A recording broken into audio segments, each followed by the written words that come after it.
उस देश के आम नागरिक पर क्या मैसेज जाएगा कि प्रधानमंत्री मोदी के विजिट के ख़त्म होने के फ़ौरन बाद इजराइल ने ईरान पर हमला किया। अब आप देखिए बहरीन में हमला हो गया, क़तर में हमला हो गया, हाँ सऊदी अरेबिया पे हमला हो सकता है। तो ये वहाँ की जनता को हम क्या पैगाम दे रहे हैं? हम तो हमेशा न्यूट्रल थे। देश के प्रधानमंत्री को और बीजेपी को समझना चाहिए कि हमारी 80 साल की जो लेगेसी थी कि हम न्यूट्रल थे इस मामले में, आज उसका क्या हो गया बताइए। और फिर बहुत गलत मैसेज गया है तमाम ये गल्फ़ कंट्रीज़ को, चाहे बहरीन हो, क़तर हो, इराक़ हो।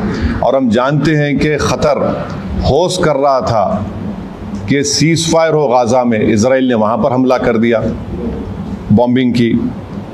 इसमें भारत का बेनिफिट क्या है बताइए? और प्रधानमंत्री के साथ जो आपकी बरादरी मीडिया के लोग गए थे कवर करने के लिए, वो भी फंसे हुए इजराइल में, अब उनका क्या होगा? तो ये जो, और लार्जर पॉइंट ये है कि यूएस पे अब कौन भरोसा करेगा? आप बातचीत भी कर रहे और हमला भी कर दे रहे आप। तो ये सवालात हैं जिससे देश के प्रधानमंत्री को, बरसर इख्तियार जमात को, बीजेपी को इसका जवाब देना पड़ेगा। और बड़ी अफसोस की बात है कि प्रधानमंत्री इजराइल को चले गए, फिर उनको वहाँ पर एक उनकी नेसेट में, पार्लियामेंट में एक अवार्ड भी दे दिया गया, और प्रधानमंत्री के वज़ीर आज़म की मौजूदगी में वहाँ के अपोजिशन ने वॉकआउट भी कर दिया।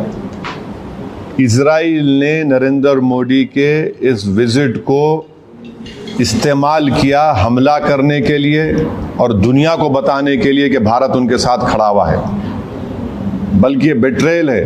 हम पूछना चाह रहे हैं बीजेपी और देश के प्रधानमंत्री और उनके सरकार से कि क्या नेतन्याहू ने हमको बताया था प्रधानमंत्री को? अगर बताया तो प्रधानमंत्री को निकल क्या देना चाहिए, जिस तरह वाजपेयी ने किया था 79 में। और अगर नहीं बताया तो फिर इजराइल ने इस्तेमाल किया हम लोगों को। ये बड़ी तकलीफदेह बात है। तो ये मुझे अब तक इसी पर यही कहना है।